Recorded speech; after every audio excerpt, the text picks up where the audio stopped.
My name is Alex, and I turned 25 on a Tuesday. The restaurant was called Le Jardin, which is French for the garden, and it was my mother's favorite place in the entire city.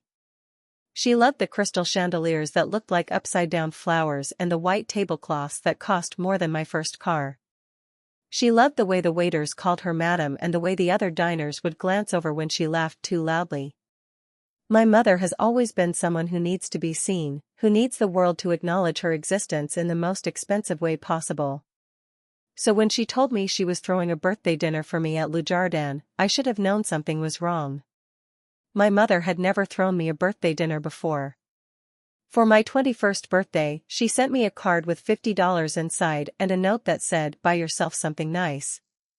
For my 18th, she forgot entirely until my father reminded her 3 days later, and then she bought me a set of luggage and told me it was time to think about moving out. But for my 25th, suddenly she wanted to celebrate. Suddenly she wanted the whole family to gather and toast to my health and happiness. I was suspicious, but I was also hopeful. That is the problem with being the unwanted child in a family that pretends to love you.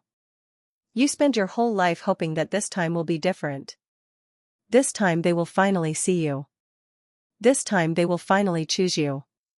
I was 25 years old and I still had not learned that some people will never choose you, no matter how many chances you give them. The private room at Le Jardin had a long oak table that could seat 20 people, and every seat was filled. My mother had invited everyone. My father's brothers and their wives, my mother's sisters and their husbands, all of my cousins, and of course my older sister Chloe. Chloe is 32 and she is the sun in my parents' solar system. Everything orbits around her. She is a corporate lawyer at a prestigious firm, she wears designer suits, she dates a man who owns a tech startup, and she has never once in her life had to worry about money.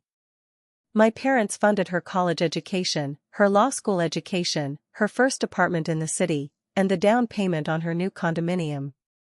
When Chloe graduated from law school, my father gave a speech at her graduation party that went on for 20 minutes and made half the room cry.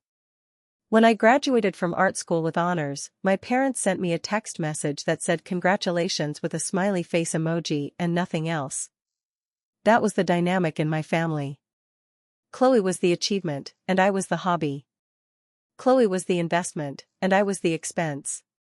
Chloe was the legacy, and I was the mistake that they could not correct. I showed up to Le Jardin wearing my best dress. It was navy blue with white polka dots and it had cost me $200, which is a lot of money when you are a freelance graphic designer who has to fight for every client. I had bought it a week earlier, hoping to impress my mother, hoping she would look at me and see someone worthy of her attention. I had even had my hair professionally styled, which I almost never do because it feels like a waste of money. But I wanted this night to be perfect. I wanted my family to look at me and see the person I was becoming, a successful artist with a growing client list and a future that was finally coming together. I walked into that private room with a smile on my face and my heart full of foolish hope, and I do not think I will ever forgive myself for how naive I was. My mother greeted me with a stiff hug that lasted exactly 2 seconds. She smelled like expensive perfume and cold restraint. She kissed my cheek without touching her lips to my skin and then stepped back to examine my dress. Her eyes traveled from the top of my head to the tips of my shoes and she gave a tiny nod, which was the highest form of approval I could ever hope to receive from her. Then she turned away to talk to my aunt about the catering and I was left standing alone in the doorway while the rest of my family ignored my presence. I found my seat at the table. It was at the far end, as far away from my parents as possible, directly next to the waiter station. Chloe was seated at my father's right hand, the position of honor, and she was already laughing at something he had said. I watched them for a moment, the three of them huddled together at the head of the table like a royal family separated from the peasants. My father was telling some story about Chloe's latest case, something about corporate litigation and hostile takeovers, and my mother was nodding along with a look of such deep pride that it made my chest ache. They looked at her the way parents look at their child. They looked at her with love. I do not know if they ever looked at me that way. I do not know if they were even capable of it. The dinner was interminable. Course after course of food I could barely taste. My cousins talked about their own careers, their promotions and raises and upcoming vacations. My aunts gossiped about people I did not know. My uncles argued about politics and pretended to care about each other's opinions. Through it all, my parents ignored me. They did not ask me about my work or my clients or my future plans. They did not ask me about the gallery show I had been invited to participate in, the one that had been the highlight of my entire year. They did not ask me about my health or my happiness or anything that would suggest they thought of me as a human being with an interior life. I was just furniture, a decorative object they had been forced to include because of social obligation. I sat there in my expensive dress and my professionally styled hair and I felt invisible. I felt like a ghost haunting a room full of living people who could not see me. Chloe gave a speech toward the end of the meal. She stood up and raised her glass of champagne and talked about how happy she was that we could all be together to celebrate this milestone. She talked about family and tradition and the importance of supporting one another. She mentioned my name exactly once, when she said, "And of course we are all here for Alex's birthday." It was an afterthought, an obligatory inclusion, and she delivered it with the same dismissive tone you might use to mention a distant cousin you have not seen in years. She had not bought me a gift. She had not even signed the card my mother had purchased for everyone to sign. I looked at that card later and found it filled with signatures from everyone except my sister and my parents. They had not signed it. They had not even contributed the $5 it would have cost to purchase a generic card from the drugstore. That should have been my first warning. That should have told me that something was coming, something dark and destructive that would change everything. But I was still hoping, still believing that maybe the speech would be the main event and the rest of the night would be uneventful. Then my father stood up. He was a tall man with silver hair and an expensive watch and the kind of commanding presence that makes people stop talking when he clears his throat. He had been quiet all evening, which was unusual for him. My father loves to talk. He loves to be the center of attention. But tonight he had been almost silent, just sipping his wine and watching everyone with a strange expression on his face. I thought maybe he was tired, or maybe he was worried about something at work. I never imagined the truth.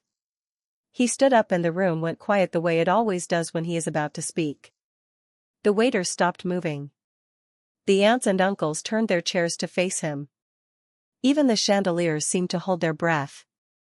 My father raised his champagne flute, the crystal catching the warm light of the room, and he said something I will never forget as long as I live. He said, "Here is to our real daughter, the one who is about to make partner at the firm." He did not look at me.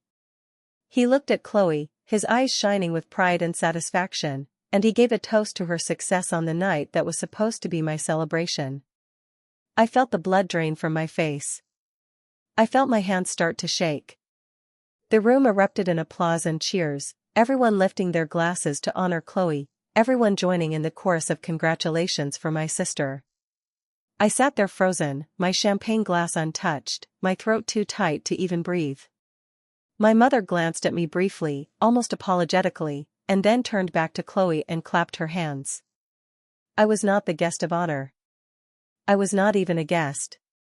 I was just the occasion, the excuse they had used to gather everyone together so they could celebrate my sister in public. But that was only the beginning. My father was not finished. He set down his champagne glass and reached into his jacket pocket and pulled out a manila envelope. I recognized that envelope. It was the same kind of envelope my father used for legal documents, the kind that meant something important was about to happen. I had seen him use those envelopes when he bought his business, when he purchased his vacation home, when he signed over stocks to Chloe as a graduation gift. I watched him hold that envelope and I felt my stomach drop into my shoes. He opened the envelope and pulled out several sheets of paper. They were official, professional, stamped with the letterhead of the family law firm. He began to speak, addressing the entire room, speaking in that authoritative tone he used when he was closing a deal or announcing a new policy at his company. He said that the family had decided to restructure their financial planning. He said that the economy was uncertain and that they needed to consolidate their resources to ensure the future of their legacy. He said that they had made the difficult decision to invest everything in Chloe's career, because Chloe had demonstrated the responsibility and capability to carry the family name forward. I was not sure what that meant until he slid the papers across the table toward me and told me to sign. The room was completely silent now. Every eye was on me. I looked down at the papers in front of me and I could not make sense of what I was reading at first. The legal jargon was dense and confusing. But then I found the key paragraph, the one that said I was being removed from my parents' will and surrendering any claim to family assets. The one that said I was being legally and financially severed from the family. The one that said I was being disowned. I looked up at my father and I felt tears burning in my eyes. I asked him what this meant. I asked him why he was doing this on my birthday. He looked at me with cold and clinical detachment, the same way he would look at a business decision that needed to be made. He said that my art career was not a stable enough investment. He said that I had never demonstrated the maturity or foresight to handle family money. He said that they needed to protect their assets from someone who might waste them. He said that it was time for me to build my own life and stop relying on their support. I wanted to scream. I wanted to stand up and tell them that I had not asked for their support, that I had been working for years to make my own way, that I was already independent and successful. But the words would not come. I was too shocked, too humiliated, too devastated to speak. My mother spoke then. She said that they had been thinking about this for a long time, that it was not a decision they had made lightly. She said that they loved me, but they had to do what was best for the family. She said that Chloe was the one who would carry on their legacy, and that I needed to understand that and accept it. She said these words without any trace of emotion, without any hint of regret or sorrow. She might as well have been reading a grocery list. Chloe sat next to her, silent and impassive, her beautiful hands folded in her lap. She did not look at me. She would not meet my eyes. That was the worst part, the way she refused to acknowledge my existence even as her parents erased me from the family records. I had always known she saw me as beneath her, but I had never imagined she would sit quietly while our parents publicly declared me worthless. It felt like a final betrayal, the confirmation of every doubt I had ever had about my place in that family. I looked around the table at my aunts and uncles and cousins. They were all staring at me with expressions that ranged from pity to embarrassment to outright discomfort. None of them spoke up. None of them defended me. I was utterly alone in that room, surrounded by people who were supposed to be my family but who would not lift a finger to help me. I had never felt so isolated, so invisible, so completely and utterly abandoned. It was not just my parents who were rejecting me. It was the entire system of my life, the whole network of relationships that had defined my existence for 25 years. I stood up from my chair, knocking it backward in my haste. The sound of it scraping against the floor was loud in the silence. I grabbed my purse and my jacket and I walked out of that private room without looking back. I could hear my mother calling my name, but her voice was distant and empty, a hollow echo of concern that she did not really feel. I walked through the restaurant in a daze, past the other diners who looked up at me with curious eyes, past the maitre d' who tried to stop me, past everything I had known and believed about my family and my future. I walked outside into the cool night air and I stood on the sidewalk and I started to cry. I cried so hard that I could not breathe.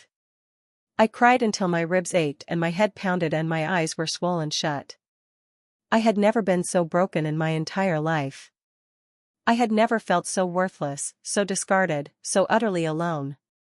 25 years of trying to earn their love, 25 years of hoping they would finally see me, 25 years of being the second choice and the disappointment, all of it culminating in one devastating moment of rejection.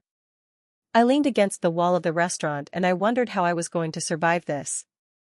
I wondered if I even wanted to survive it. The future stretched out in front of me, empty and terrifying, a void where my family used to be. But then I heard footsteps behind me. I looked up, expecting to see my mother or my father, coming to offer some hollow apology or some legal concession. But it was not them. It was an old woman in a dark coat, her silver hair pulled back in a bun, her eyes warm and familiar. It was my grandmother Evelyn, the woman my parents had disowned years ago, the woman I had not seen since I was a child. She was smiling at me, and in her hand she held a folded piece of paper. She stepped closer and she said something I did not understand at first, something that made no sense in the context of the nightmare I had just experienced. She said there was something I needed to know, something she had waited 25 years to tell me. She said that my family was not my family at all. And then she pointed across the street to another restaurant, where 3 people were standing outside watching me, their faces filled with the same hope and fear and longing that I felt in my own broken heart. I stood on that cold sidewalk with tears still wet on my cheeks and my entire world crumbling around me, and I could not process what my grandmother was saying. The words did not make sense. They bounced off my brain like pebbles against a window, refusing to penetrate. My family was not my family. Those 3 words repeated in my head like a broken record, but they carried no meaning. I looked at Evelyn, this woman I had not seen since I was maybe 8 years old, and I felt a strange mixture of confusion and desperation. She was the one person in my life who had ever made me feel truly seen, truly loved, and now she was appearing out of nowhere at the exact moment of my greatest humiliation. That could not be a coincidence. I knew Evelyn well enough to know that she did nothing by accident. She took my hand and led me away from the restaurant entrance, away from the prying eyes of the diners who had witnessed my public shame. We walked to a small bench across the street, the kind that sits in front of a closed shop with iron armrests and peeling green paint. She sat down and patted the space next to her, and I collapsed onto it like my bones had turned to water. I could barely hold myself upright. Every muscle in my body felt weak and trembling. I had never been so exhausted in my entire life, not even during finals week in art school when I stayed up for 3 days straight working on my portfolio. This was a different kind of exhaustion. This was the exhaustion of someone who had just been told they were worthless by the people who were supposed to love them most. Evelyn waited until I had caught my breath before she started speaking. She had a calm voice, the kind of voice that could soothe a wild animal. She told me that she had been watching the dinner from a booth in the corner. She had been watching my parents and my sister and the whole miserable spectacle unfold, waiting for the right moment to intervene. She told me that she had known about this plan for weeks, that my father had called her to gloat about it, thinking she would approve of his decision to cut out the disappointing child and focus on the successful one. My father had always misread Evelyn, had always thought she shared his values. She said that she had driven 3 hours to be there that night, that she had booked a room at the hotel down the street, that she had been sitting in that restaurant since 5 in the afternoon just to make sure she could be there when I needed her. I started crying again, but these tears were different. These tears felt warm instead of cold, healing instead of destructive. Then she told me the story. The story of how I came into the world and into the family that had just discarded me. She told me that my parents had always wanted a child, but they had struggled with fertility issues. They tried everything, doctors and specialists and treatments, but nothing worked. They were about to give up when a distant relative mentioned a young woman who was pregnant and looking for adoptive parents. That young woman was my biological mother. She was 19 years old, scared, and alone, and she wanted someone to give her baby a better life than she could provide. My parents met with her and they promised to love me, to raise me as their own, to give me every opportunity. They signed adoption papers and brought me home from the hospital, and they told everyone I was their biological child. They never told a single person the truth. Not my grandparents, not my aunts and uncles, not even Chloe. Everyone believed that I was their blood, that I had come from my mother's body like Chloe had come from hers. But Evelyn knew. Evelyn had always known. She had been in the room when the adoption papers were signed. She had watched my parents hold me for the first time, and she had seen something shift in their eyes. She told me that she had been worried from the very beginning. There was something about the way they looked at me, something that made her suspect they would never truly accept me as their own. Over the years, her fears were confirmed. She saw the favoritism, the coldness, the way they treated me like an obligation rather than a gift. She tried to intervene, to talk some sense into them, but they refused to listen. They told her that I was their child and she had no right to criticize their parenting. Eventually the conflict became too great and they disowned her too. They cut her out of their lives completely and forbade any contact with me. I was only 7 years old when that happened. I remembered the day vividly, the screaming, the tears, the slammed doors. I remembered my mother telling me that Evelyn was a bad person who had done terrible things and we would never see her again. I remembered crying for weeks and being punished for it. I had never known the real reason for the estrangement. I had always believed that Evelyn had done something unforgivable, something that justified my parents' fury. Now I knew the truth.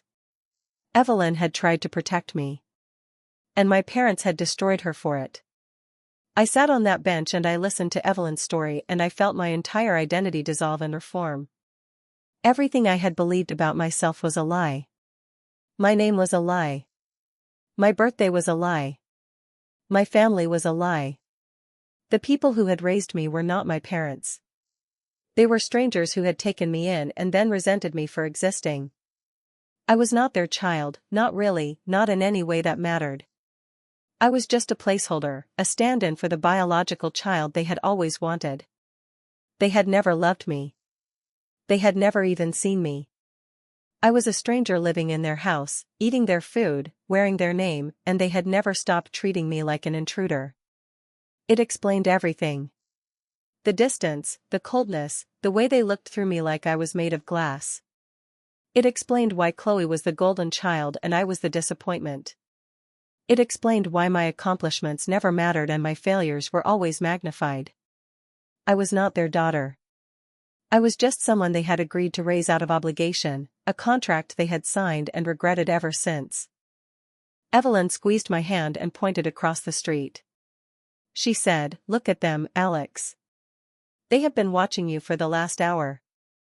They drove 6 hours to be here tonight. They have been waiting years for this moment." I looked where she was pointing and I saw them. 3 people standing outside a small Italian restaurant, huddled together against the cold. A woman with my hair, the same shade of chestnut brown that I had always thought was unique to me. A man with my chin, the same stubborn set that I saw in the mirror every morning. And a young man who looked so much like me that it made my heart stop. He had my eyes, the same shade of green with the same gold flecks around the pupils. He had my nose and my cheekbones and my nervous habit of biting his lower lip when he was anxious. I looked at him and I felt like I was looking in a mirror that showed me a version of myself I had never known existed. They were my family. My real family. The family I had been stolen from, the family I had been denied my entire life. Evelyn told me that my biological mother had never stopped looking for me. She had been told that the adoption was closed, that she would never have any contact with the child she gave up. But she had refused to accept that. She had searched for years, hired private investigators, made phone calls, written letters. She never gave up hope that one day she would find me and make things right. My biological father had been a brief relationship, a high school romance that ended before he even knew about the pregnancy. He had met my mother years later and they had reconnected and he had been devastated to learn that he had a child he had never met. They had gotten married eventually, and they had another child, my brother David, the young man who looked so much like me. They had built a life together and they had never stopped wondering about me, never stopped hoping that one day they would be able to hold me in their arms and tell me they loved me. I could not move. I could not speak. I just sat there staring at these strangers who were not strangers at all, these people who shared my blood and my face and my history. Evelyn told me that my biological mother had reached out to her years ago, desperate for any information about me. Evelyn had been cautious at first, not wanting to disrupt my life or cause any trouble. But she had watched me grow up, had seen the way my parents treated me, had known that I was not thriving in that household. She had started corresponding with my biological family, sharing updates, sending photos, giving them hope that one day they would be reunited. When she heard about the birthday dinner, about my parents' plan to publicly humiliate me and cut me off, she knew that the time had finally come. She called my biological mother and told her to come. She told her to bring her husband and her son and to wait across the street until the signal. The signal had come when I walked out of Le Jardin in tears. I looked at my grandmother and I felt a wave of gratitude so powerful that it nearly knocked me over. She had been protecting me my whole life, quietly and patiently, waiting for the right moment to give me the truth. She had sacrificed her relationship with her own child, my adoptive mother, to stand up for me. She had endured years of isolation and loneliness just to stay close enough to help me when I needed her most. And now she had brought me to the threshold of a new family, a family that had been waiting for me, a family that had never stopped loving me even though they had never met me. I stood up from the bench on legs that felt like jelly. I walked across the street on autopilot, my feet moving without any conscious direction from my brain. I walked toward the three people standing outside the Italian restaurant and I saw their faces transform as I approached. My biological mother started crying. My biological father put his arm around her and I saw tears streaming down his face too. My brother, David, just stood there staring at me with this look of wonder and disbelief, like I was a ghost who had suddenly materialized out of thin air. I stopped a few feet away from them and we all just stood there looking at each other, none of us knowing what to say. There was so much to say and yet words felt completely inadequate. How do you sum up 25 years of separation in a single sentence? How do you bridge the gap between strangers who share your DNA? My biological mother spoke first. Her voice was soft and trembling and she said my name like it was a prayer, like she had been saying it every night for a quarter of a century. She said my birth name, the name she had given me before my parents changed it, and the sound of it made something crack open inside my chest. It was my name. It was the name I was supposed to have. It fit me better than the name I had been carrying my whole life. I started crying again, ugly crying with snot and tears and heaving sobs that shook my whole body. I could not stop. The woman who had given birth to me opened her arms and I fell into them and we held each other on that cold sidewalk like we were drowning and the other was the only lifeline. My biological father wrapped his arms around both of us and then David joined in and we were all holding each other and crying and laughing and saying things that did not make sense. I kept saying I found you over and over even though they had found me. They had always been looking for me. I just had not known it. I do not know how long we stood there. It could have been minutes or hours. Time had lost all meaning. All I knew was that I was finally home, finally with people who had chosen me, people who had never stopped wanting me. My biological mother told me that she had always pictured this moment, that she had dreamt about it hundreds of times. She said she had never stopped believing that one day we would be together. My biological father told me that he had spent years regretting that he had not been there for me, that he had missed my childhood, that he would spend the rest of his life making up for it if I would let him. David told me that he had grown up knowing he had an older sibling out there somewhere, that he had always felt like a piece of his family was missing. He told me that he had imagined meeting me so many times that he felt like he already knew me. And I realized that this was what family was supposed to feel like. This warmth, this unconditional acceptance, this sense of belonging. I had never experienced it before. I had spent my whole life searching for it in the wrong place, and now it was here, handed to me by strangers who were not strangers at all. Evelyn joined us a few minutes later. She stood back and watched us with this beatific smile on her face, the smile of someone who had been waiting decades for a moment like this. I looked at her and I felt an overwhelming surge of love. She had done this. She had orchestrated this reunion. She had believed in me when no one else did. She had fought for me when everyone else gave up. I walked over to her and I hugged her with all the strength I had. I told her thank you, that I would never be able to repay her for what she had done. She just patted my back and told me that I did not owe her anything, that I was the best thing that had ever happened to her, that she had always seen something special in me. She told me that my parents were fools for not seeing it too. We went inside the Italian restaurant and sat at a table in the back. My biological family had been eating dinner while they waited, but they had not eaten much.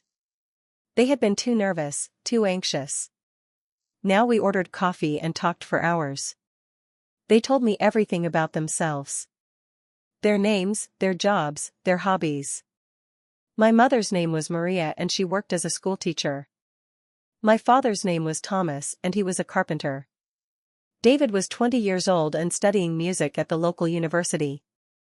They lived in a small town 3 states away, a place I had never heard of. They showed me pictures of their house and their dog and David's school recitals.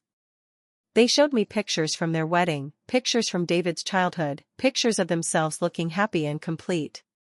And I realized that there was a whole world of people out there who had been living without me, but who had never stopped hoping I would join them. I told them about myself. I told them about my art, about the freelance graphic design business I had been building. I told them about how I had always felt like an outsider, always felt like I was not really part of the family I was living with. I told them about the birthday dinner, about the humiliation, about being disowned and cut off. I told them about the papers my father had slid across the table, the legal documents that had stripped me of my inheritance and my place in the family. I expected them to feel sorry for me, to offer empty condolences, but that is not what happened. My mother, my real mother, reached across the table and took my hand. She looked me in the eyes with a fierce intensity and she told me that I did not need that family. She told me that I had a new family now, a family that would never abandon me, a family that would fight for me and protect me and love me no matter what. And for the first time in my entire life, I believed someone when they said they loved me. We exchanged contact information. We made plans to see each other again. My mother asked if I would come visit them, if I would let them show me where I came from, if I would give them a chance to be my family. I said yes without even pausing. I had been waiting for this my whole life without even knowing it. David and I exchanged phone numbers and he promised to introduce me to his friends, to show me the town, to be the brother he had always wanted to be. We said goodbye outside the restaurant and I hugged each of them individually, memorizing the way they felt, the way they smelled, the way they held me like I was precious and fragile and important. I watched them walk away and I felt a strange peace settle over me, a sense of completion that I had never thought I would feel. Evelyn walked me back to the hotel where she was staying. She had booked a room for me too, knowing I would not want to go home to my parents' house. We sat in her room and ordered room service and talked until the sun came up. I asked her about the future, about what I should do next. She told me to be patient, to let myself heal, to take things one day at a time. She told me that I was stronger than I knew, that I had survived 25 years in a family that never wanted me, and that the worst was over now. She told me that from this point forward, my life would be my own, shaped by my choices and my actions and no one else's. I believed her. For the first time in my life, I believed that everything was going to be okay. I woke up the next morning in that hotel room with the sun streaming through the curtains and a strange sense of lightness in my chest. For the first time in as long as I could remember, I did not wake up with a knot of anxiety in my stomach. I did not wake up wondering what I had done wrong or how I could make my parents proud of me. I woke up feeling free. It was the strangest sensation, almost disorienting, like waking up in a different body. I lay there for a long time just staring at the ceiling and letting the events of the previous night wash over me. The humiliation at the restaurant, the discovery of Evelyn in the corner, the revelation of my adoption, the meeting with my biological family. It all felt like a dream, too surreal to be real. But the hotel room was real, and the silence was real, and the absence of that constant, gnawing anxiety was real. I was no longer the child of Margaret and Robert. I was no longer the disappointing younger sister of Chloe. I was just Alex, a person standing on the edge of a new life, uncertain but hopeful. Evelyn knocked on my door around 9 in the morning and we went down to the hotel restaurant for breakfast. She ordered eggs and toast and I ordered coffee because my stomach was still too unsettled to handle solid food. We sat there in the corner booth and we talked about what came next. I told her that I wanted to go back to my apartment and regroup, to figure out my finances and my business and my future. She told me that she would come with me, that she would stay as long as I needed her. I felt a rush of gratitude so powerful that it brought tears to my eyes again. I had spent so many years feeling alone, feeling like no one had my back, and now here was this woman who had been waiting in the wings my entire life just to be my support system.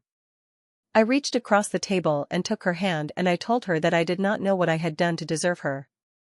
She just smiled and squeezed my fingers and told me that I had earned her love simply by being myself, by being the person she had always known I could become. After breakfast we drove to my apartment. It was a small place, a studio in a neighborhood that was just on the edge of being gentrified. The building was old and the elevator was broken and the carpets had stains that no amount of cleaning could remove. But it was mine. I had paid for it with my own money, earned through my own hard work. I had furnished it with thrift store finds and flea market treasures. I had covered the walls with my own artwork, paintings, and prints and sketches that represented years of effort and growth. It was not much, but it was all mine, and walking through the door that morning felt like coming home for the first time. I opened the windows to let in the fresh air and I sat down on my worn-out couch and I let myself breathe. Evelyn made tea and we sat together in the quiet and I started to piece together the fragments of my shattered identity. The first thing I did was check my bank accounts. I had been working freelance for 3 years now, building a client list and a reputation. I had never made much money, at least not by my parents' standards, but I had been careful with what I earned. I had saved where I could and invested in my business where I needed to. I logged into my account and I started adding up my balances, my savings account and my checking account and my emergency fund. The numbers surprised me. I had more money than I thought. Not enough to buy a house or retire early, but enough to give me a cushion, enough to make me feel secure. I realized that I had been underestimating myself, undervaluing my own success. I had been so focused on my parents' disapproval that I had failed to see my own accomplishments. I had built a career, a business, a life, all on my own, without any help from the people who were supposed to support me. That realization was empowering.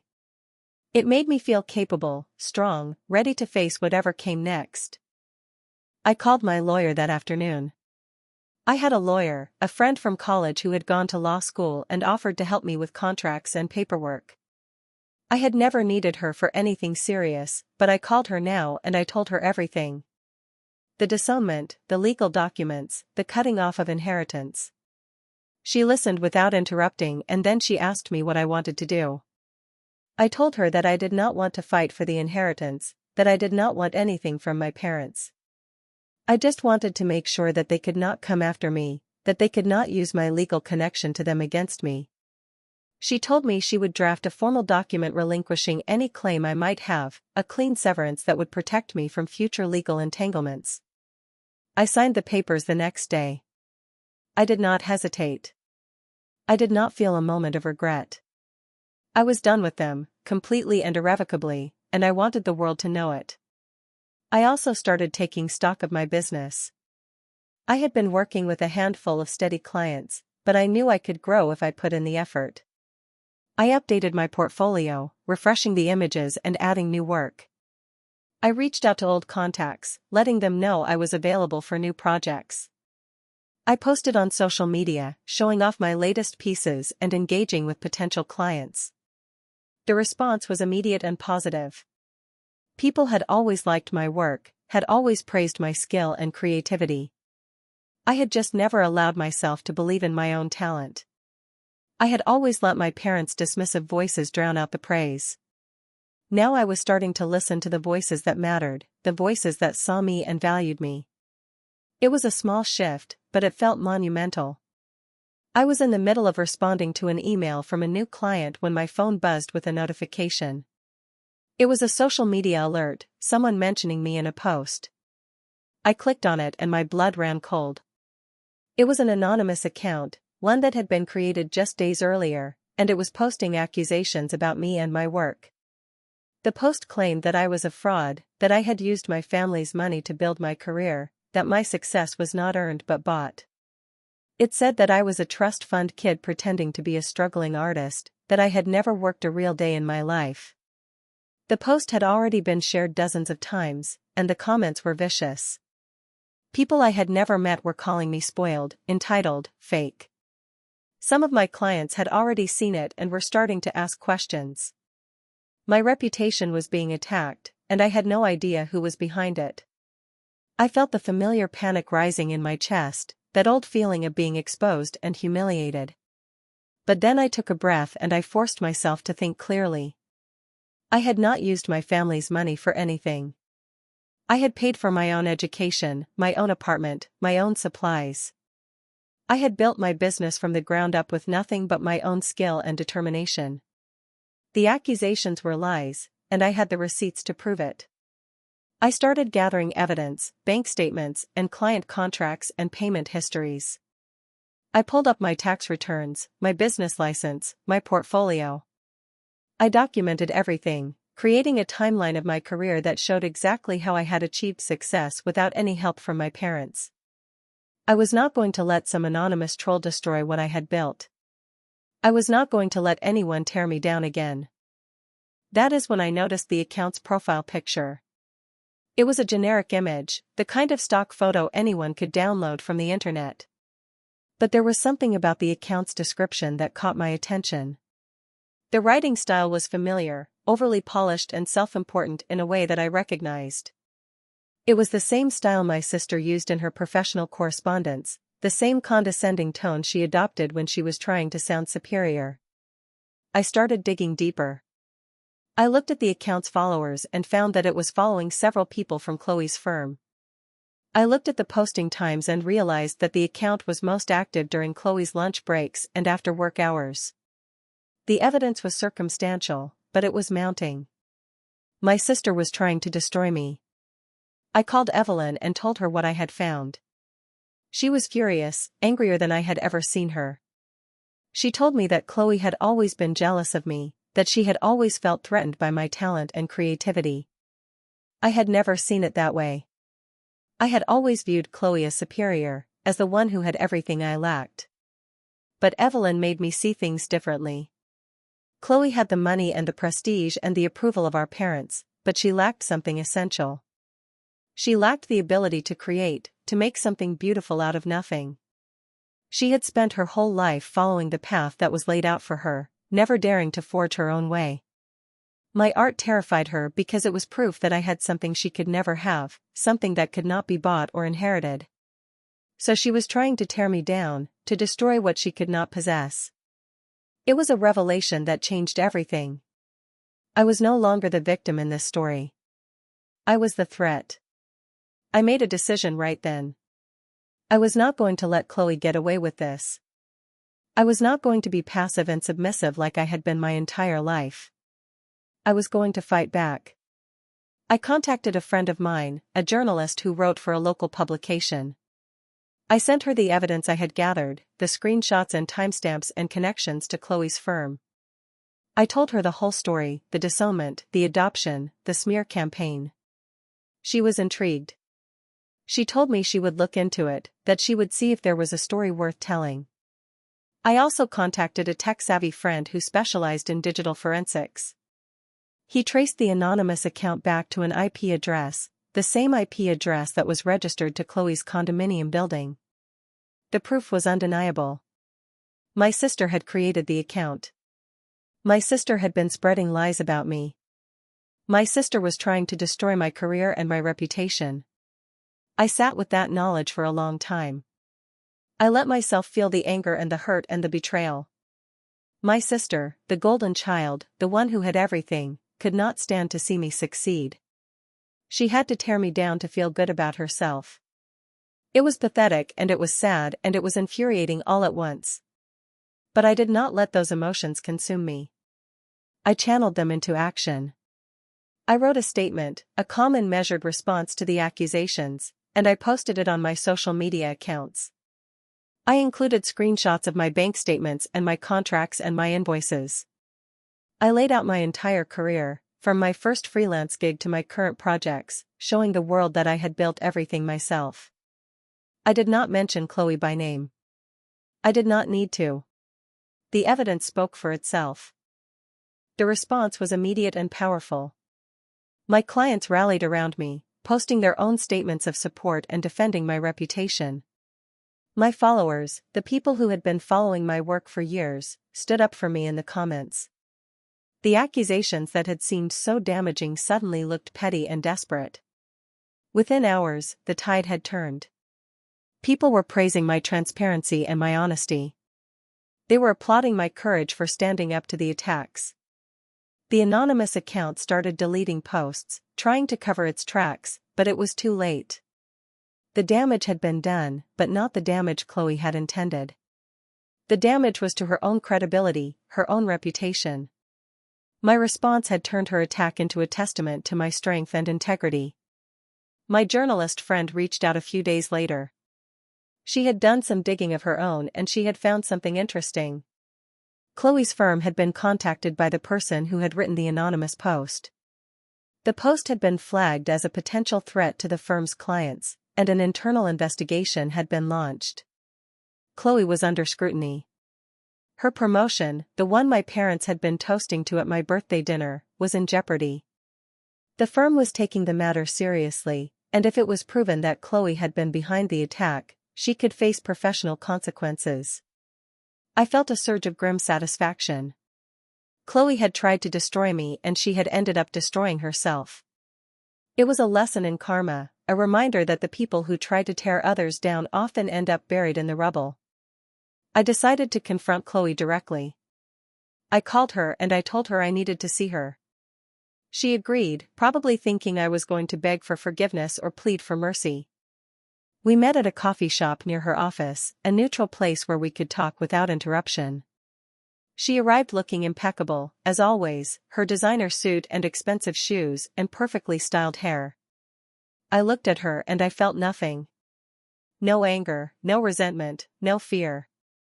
Just emptiness, the void left behind by all the years of being treated as less than. I told her that I knew what she had done. I showed her the evidence, the screenshots and the IP addresses and the connections to her firm. I watched her face change as she realized that she had been caught. The arrogance faded, replaced by something that looked almost like fear. She started making excuses, telling me that she had been trying to protect the family, that I was a threat to our parents' legacy, that she had only done what she thought was right. It was pathetic. It was weak. And it confirmed everything I had ever suspected about her. I told her that I was done with her and done with our parents. I told her that she could have the family, the money, the inheritance, all of it. I did not want any of it. I had something better now, something she would never have. I had people who actually loved me, people who had chosen me, people who would never abandon me. I stood up to leave and I looked at her one last time. I told her that she was the one who had lost something, not me. She had lost her sister, her ally, the one person who could have been her family if she had only chosen differently. And I walked away without looking back. The confrontation was over, and I had won. Not because I had defeated her, but because I had finally, completely, and irrevocably let her go. The weeks that followed were a blur of activity and emotion. I threw myself into my work with a ferocity I had never known I possessed. Every client project became a mission, every new piece of art a declaration of independence. I was no longer creating to please anyone or to prove anything to anyone. I was creating because it was what I was born to do, because it was the only thing that had ever made sense to me. The money started flowing in faster than I had ever imagined. My reputation had grown stronger after the smear campaign backfired, and new clients were seeking me out. I hired an assistant to help with administrative work. I upgraded my equipment. I even started looking at larger apartments, places with actual rooms and windows that faced the sun. The life I had always dreamed of was finally materializing, not because of luck or privilege, but because of my own relentless determination. Evelyn stayed with me for the first 2 weeks. She helped me organize my finances, gave me advice on my business, and listened patiently when I needed to vent about my parents and my sister. She also helped me reconnect with my biological family. Maria and Thomas called me every evening, just to check in and hear my voice. David texted me constantly, sending me memes and song recommendations and updates on his life. They were so eager to include me, so hungry for any connection, that it sometimes overwhelmed me. I had spent my whole life feeling unwanted, and now I had too many people who wanted me. It was a good problem to have, but it took some getting used to. I started making plans to visit them, to travel to their small town and see the place where I had been born. I was nervous and excited in equal measure. I had no idea what to expect, but I knew I had to go. I had to meet them properly, to see where I came from, to finally understand my own history. But I could not leave without confronting my adoptive parents one last time. Evelyn had told me that my parents had been trying to contact me. They had left voicemails and sent emails and even shown up at my apartment building once, though I had not answered the door. They were desperate to talk to me, and I knew why. The scandal around Chloe had grown. My journalist friend had published a story about the anonymous smear campaign, connecting it to a prominent corporate lawyer at a prestigious firm. She had not named Chloe directly, but the details made it obvious who she was talking about. The firm had launched a formal investigation, and Chloe's promotion had been put on hold indefinitely. My parents were terrified. The golden child was tarnished, and they were scrambling to protect her reputation. They wanted me to come back, to issue a statement saying that the whole thing was a misunderstanding, to somehow make it all go away. They wanted me to sacrifice myself for Chloe again, just like I had done my whole life.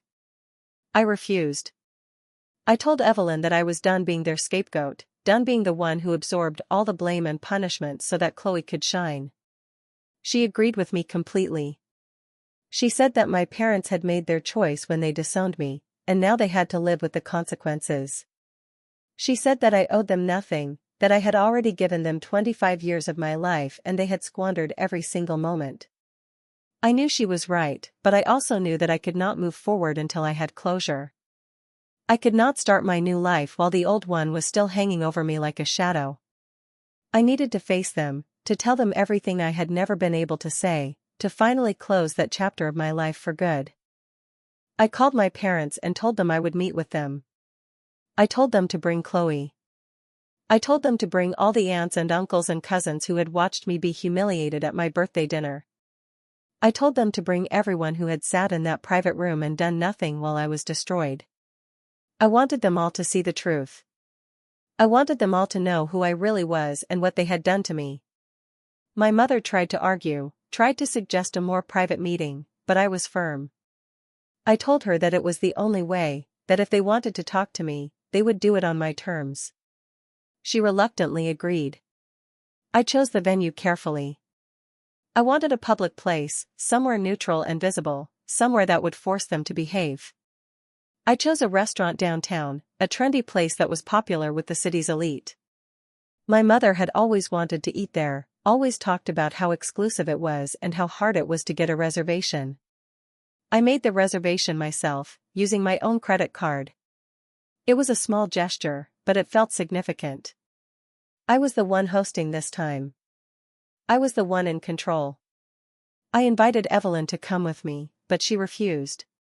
She said this was my moment, not hers, and I needed to stand on my own. She did, however, agree to be nearby in case I needed support. I also invited my biological family. I wanted them to be there, wanted my parents to see that I had found people who loved me, people who had never rejected me. Maria and Thomas and David drove down from their small town, arriving the night before. We had dinner together, the four of us, and it was the most comfortable I had ever felt with anyone. They asked about my life and they listened to my answers without judgment. They laughed at my jokes and they shared their own stories and they made me feel like I had always been part of their family, like the 25 years of separation had never happened. I told them about the meeting I had planned and they offered to come with me. I accepted gratefully. The night of the meeting arrived faster than I expected. I had spent the day preparing, reviewing my notes and practicing my words. I wanted to be calm and composed, not emotional and messy. I wanted them to see that I was not broken, that I had not been destroyed by their cruelty. I wanted them to see that I had thrived, that I was stronger and happier and more successful than I had ever been in their presence. I wore a new dress, a simple black number that made me feel powerful and elegant. I did my hair and makeup carefully, not to impress them but to remind myself that I was worthy of care and attention. I arrived at the restaurant early. I wanted to be there first, to claim the space and set the tone. The table I had reserved was in the center of the room, visible from every angle. I had chosen it deliberately. I wanted everyone to see. My biological family arrived shortly after me, and they sat at a table nearby, close enough to support me but far enough to give me space. Evelyn was there too, seated at the bar with a glass of wine and a watchful eye. I looked around the room and I felt a surge of strength. I was surrounded by people who loved me, people who had chosen me, people who would never abandon me. I was ready. My parents walked in at exactly 7 o'clock. They were accompanied by Chloe and a cluster of aunts and uncles and cousins. They looked uncomfortable, out of place in the trendy restaurant with its minimalist decor and hipster clientele. My mother's eyes swept the room, looking for me, and when she found me, her face tightened with barely suppressed fury. She hated being out of control, hated being in a situation she could not dominate. I stood up as they approached and I smiled. It was not a warm smile. It was the smile of a person who had already won, a person who had nothing left to lose. They sat down around the table, arranging themselves in the familiar pattern. My parents at the head, Chloe at my father's right hand, the rest of the family filling in the spaces. I was at the opposite end, facing them all. It was a mirror of my birthday dinner, the same seating arrangement, the same dynamic. But this time I was in control. This time I was the one with the power. We ordered drinks and made small talk for a few minutes. My mother complimented the restaurant, trying to find some common ground. My father asked about my work, pretending to be interested. Chloe sat in stony silence, refusing to meet my eyes. I let them squirm for a while, let them feel the discomfort of being in a situation they could not control. Then I took a deep breath and I began to speak. I told them everything. I told them how I had felt my entire life, the loneliness and the rejection and the constant feeling of being not enough. I told them how I had tried so hard to earn their love, how I had bent myself into every shape they wanted, how I had sacrificed my own happiness for their approval. I told them how the birthday dinner had broken me, how being publicly disowned had shattered everything I thought I knew about myself. I told them about the adoption, about the secret they had kept from me my entire life. I told them that I knew I was not their biological child and that I finally understood why they had always treated me differently. I told them that I did not blame them for the adoption, that I understood they had made a choice to bring me into their home. But I blamed them for the years of emotional neglect, the constant favoritism, the refusal to see me as a real person with real feelings. I told them about the smear campaign. I looked directly at Chloe when I said it, and I watched her face go pale. I told them how I had discovered the anonymous account, how I had traced it back to her condominium. I told them that I had evidence, irrefutable proof, and that I had already shared it with the press. I told them that Chloe's career was in jeopardy because of her own actions, not because of anything I had done. I told them that I had not asked for this, that I had never wanted to hurt anyone, but that I was done being the victim. I was done absorbing their cruelty and pretending it did not matter. My mother started crying. It was the first time I had ever seen her cry, and it did not affect me the way I had always imagined it would. I felt nothing. No pity, no guilt, no desire to comfort her. She begged me to stop, to reconsider, to think about what I was doing to the family. She told me that they had loved me, that they had done their best, that I was being cruel and vindictive. I listened to her words and I felt a strange calm settle over me.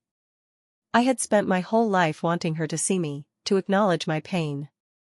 And now that she was finally acknowledging it, I realized it was too late. The damage was done. The love I had once craved was meaningless to me now. My father tried a different approach. He offered me money, a settlement, a way to make things right.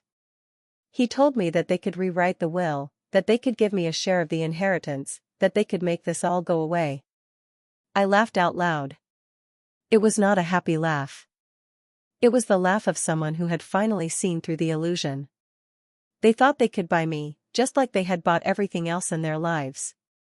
They thought money could fix the years of neglect, the decades of emotional abuse. They did not understand that there was nothing they could offer me, nothing they could give me, that would ever make up for what they had taken. I pulled out a folder from my bag and I slid it across the table. It contained all the evidence I had gathered, the bank statements and the tax returns and the client contracts. It contained proof of my success, proof that I had built a life without them. I told them that I did not need their money. I told them that I was more successful than Chloe, that I had made more money in the past month than she would see in the next year. I told them that my career was thriving, that my reputation was strong, that I had clients who respected me and colleagues who admired me. I told them that I had found my biological family, that I had people who loved me unconditionally, that I was finally whole. The room was silent. My aunts and uncles stared at me with expressions of shock and confusion. They had never seen me like this, strong and confident and unapologetic. They had always seen me as the weak one, the disappointment, the one who did not measure up. Now they were seeing the truth. I had always been strong. I had just been hiding it. My father stood up abruptly, knocking his chair backward. He was furious, his face red with anger. He started shouting, accusing me of betraying the family, of airing our dirty laundry in public, of destroying everything they had built. I listened to his tirade and I felt nothing but pity. He was a man who had spent his whole life controlling everything, and now he was losing control. He was scared and desperate and he did not know how to handle it. I stood up too. I looked at him and I said the words I had been waiting my whole life to say. I told him that he had betrayed me first, that he had made his choice the moment he slid those legal papers across the table on my birthday. I told him that I was not destroying the family. He had already destroyed it. I was just picking up the pieces. I turned to Chloe and I told her that I had given her every chance to be my sister and she had chosen to be my enemy. I told her that she would never have to worry about competing with me again because I was done competing. I had already won. I had won the moment I walked out of that restaurant and discovered that I had a real family waiting for me. I had won the moment I realized that their approval meant nothing to me. I was free of them, completely and permanently, and there was nothing they could do to take that freedom away. I walked away from the table without looking back. I could hear my mother calling my name, my father shouting, Chloe sobbing. I ignored all of it. I walked to the table where my biological family was waiting and I sat down among them. Maria took my hand and Thomas put his arm around my shoulder and David smiled at me like I was the most important person in the world. I felt a wave of love and acceptance wash over me. I was home. I had finally found my family, the family that would never abandon me, the family that had been waiting for me my whole life. The past was finally over. The future was finally beginning. The confrontation at the restaurant was the end of one life and the beginning of another. I walked out of that place with my head held high and my heart full of a strange, powerful peace. I had said everything I needed to say. I had spoken my truth without apology and without regret. The people who had hurt me had heard every word, and I knew deep down that those words would echo in their minds for years to come. But I did not stay to watch the aftermath. I did not need to see their pain or their anger or their confusion. I had already moved on. I was already walking toward my future, and my future was bright and beautiful and completely my own. My biological family drove me back to my apartment that night. We stopped for ice cream on the way, a spontaneous decision that felt like the most natural thing in the world. We sat in the parking lot eating our cones and laughing about nothing in particular. David told a story about his disastrous first date and we all laughed until our stomachs hurt. Maria told me about the first time she saw my face in the hospital, how she had counted my fingers and my toes and marveled at the miracle of my existence. Thomas talked about the day he found out he had a daughter, how he had cried in his car for an hour before he could even drive home. These were the stories I had been missing my whole life, the stories that connected me to my past and gave meaning to my present. I soaked them up like a sponge, storing every detail in my memory. I was finally part of a family that had a history, a family that had stories to tell, a family that wanted me to know where I came from. The next few months were a whirlwind of activity. I traveled to my biological family's town, a charming little place with tree-lined streets and a bustling downtown. I met Maria's parents, my grandparents, who had been told about me years ago and had never stopped hoping I would find my way back. I met Thomas's brothers and sisters, my aunts and uncles, who welcomed me with open arms and endless questions. I met David's friends, who treated me like I had always been part of their group. I explored the town, walking through the streets where my mother had grown up, visiting the school where she taught, seeing the house where she had dreamed of a child she would not meet for 25 years. Every moment felt like a discovery, like uncovering a hidden treasure that had been buried just beneath the surface of my consciousness. I started spending more time with David. We discovered that we had so much in common, so many shared interests and habits that we could not explain. We both loved music, both played instruments, both had the same restless energy that made us unable to sit still for more than an hour. We started collaborating on projects, combining my visual art with his musical compositions. The work we created together was unlike anything either of us had done alone. It was richer, deeper, more meaningful. It was the product of two souls that had been connected by blood and destiny, finally given the chance to express that connection. My grandmother Evelyn watched our collaboration with tears in her eyes. She said that she had always known I was special, that she had always believed I would find my way to happiness. Seeing me with David, seeing the bond we were forming, confirmed everything she had ever hoped for me. I also started building a relationship with my biological parents that was based on trust and mutual respect. Maria and I talked for hours on the phone, sharing our thoughts and our fears and our dreams. She told me about her childhood, her own complicated relationship with her parents, the struggles she had faced as a young mother. I told her about my own struggles, the loneliness and the rejection and the constant need to prove myself. We were both learning, both healing, both discovering what it meant to be mother and daughter after so many years of separation. Thomas and I bonded over our shared love of building things. He was a carpenter, and he taught me the basics of woodworking. We built a bookshelf together, a simple piece of furniture that I still treasure to this day. It was not about the bookshelf. It was about the time we spent together, the conversations we had, the connection we were forging through shared labor and shared purpose. My career continued to flourish. The scandal around Chloe had died down, but my reputation had only grown stronger. People admired my courage and my resilience. They respected the way I had handled the attacks, the way I had refused to be broken. New clients came to me not just because of my talent but because of my story. They wanted to work with someone who had overcome adversity, someone who had refused to let the world define them. I accepted those opportunities gratefully, using them to build an even stronger foundation for my future. I invested in my business, hired a full-time assistant, and moved into a larger apartment. I bought a new car, the first one I had ever owned outright. I started saving for a house, a real house with a garden and a studio where I could create without limits. Everything I had ever wanted was finally within reach, and I had achieved it all on my own. Evelyn remained my anchor through all of it. She was my confidant, my advisor, my biggest cheerleader. She moved closer to me, renting an apartment in my building so she could be nearby whenever I needed her.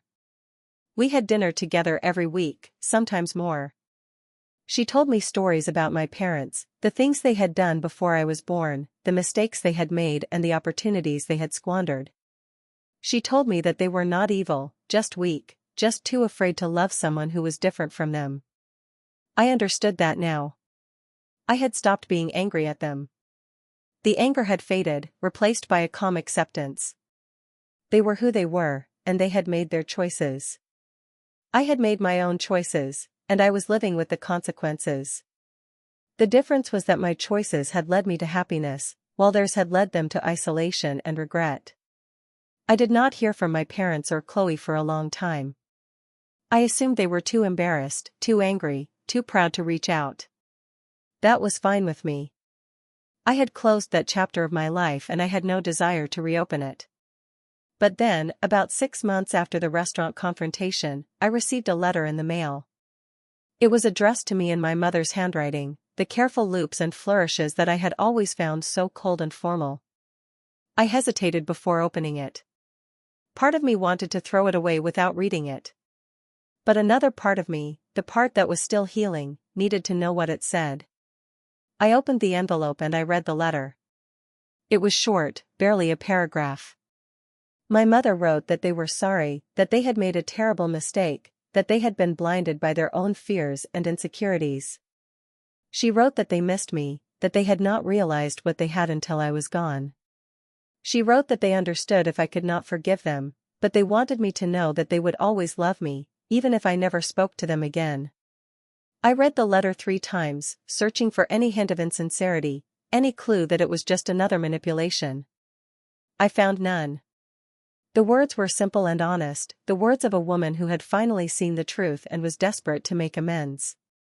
I sat with that letter for a long time, letting the emotions wash over me. I felt sadness and anger and confusion and something that might have been forgiveness.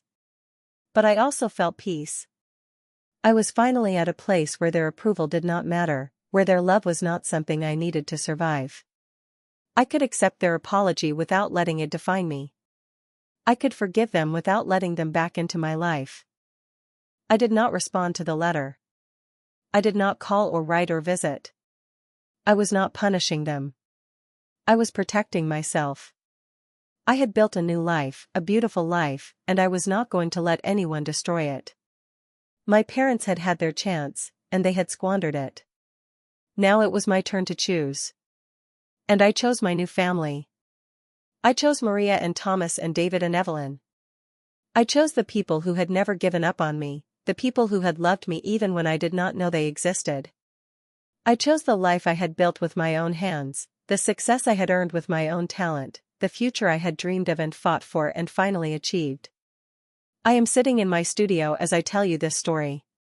The sun is streaming through the windows and the room is filled with the scent of fresh paint and coffee. David is in the corner, working on a new composition, and the sound of his music fills the space with warmth and energy. Evelyn is downstairs, baking cookies, the smell drifting up through the floorboards and making my stomach rumble with anticipation. My phone buzzes with a text from Maria, a photo of the garden she is planting, a promise that she will bring me some fresh tomatoes next week. I look around this room and I feel an overwhelming sense of gratitude. This is my life. This is my legacy. Not a name or a bank account or a place in someone's will. This is the family I have chosen, the family that has chosen me, the family that will never let me go. I know that my story is not unique. I know that there are countless people out there who have been rejected by their families, who have been made to feel worthless and unwanted. I know that there are people who are still trapped in those situations, still hoping that things will get better, still believing that if they just try hard enough, they will finally earn the love they deserve. I was one of those people. I spent 25 years trying to win a game I was never meant to play. I bent myself into shapes that were not mine, I muted my own voice, I silenced my own dreams. And none of it worked. None of it made them love me the way I needed to be loved. It was only when I stopped trying, when I accepted that their love was not something I could earn, that I found the freedom I had been searching for all along. If you are watching this and you recognize yourself in my story, I want you to hear this. You are not alone. You are not broken. You are not unworthy of love. The people who reject you, the people who make you feel small and invisible, they are not the arbiters of your value. They are just people, flawed and scared and limited in ways you cannot see. Your worth does not come from them. It comes from you. It comes from your strength and your courage and your refusal to give up. It comes from the fact that you are still here, still fighting, still hoping for something better. That is not weakness. That is the greatest strength of all. I found my family. I found people who loved me for exactly who I am, without conditions or expectations. And I know that you can find that too. It might not look the way you expect. It might not come from the people you share DNA with. It might be a friend or a partner or a chosen family that you build one connection at a time. But it is out there. It is waiting for you. And you are worth the effort it takes to find it. I am going to end this story here, because it is no longer a story of pain and betrayal. It is a story of healing and hope. It is a story of a woman who refused to be defined by her past, who built a future on her own terms, who found love in the most unexpected places. It is my story, and I am proud of it. Before I go, I want to ask you something. If my story resonated with you, if it made you feel something, if it gave you a glimmer of hope or a moment of clarity, I want you to take action. I want you to subscribe to this channel. I want you to hit that notification bell so you do not miss a single video. I want you to share this story with someone who needs to hear it, someone who is struggling the way I struggled, someone who needs to know that they are not alone. Because stories like this, stories of survival and resilience and triumph, they matter. They remind us that we are stronger than we think. They remind us that there is always hope, even in the darkest moments. I am Alex. I am an artist, a daughter, a sister, a survivor. And I am finally living the life I was always meant to live. Thank you for listening to my story. Thank you for being part of my journey. I will see you in the next video. And remember, your family is not always the one you are born into. Sometimes it is the one you build yourself.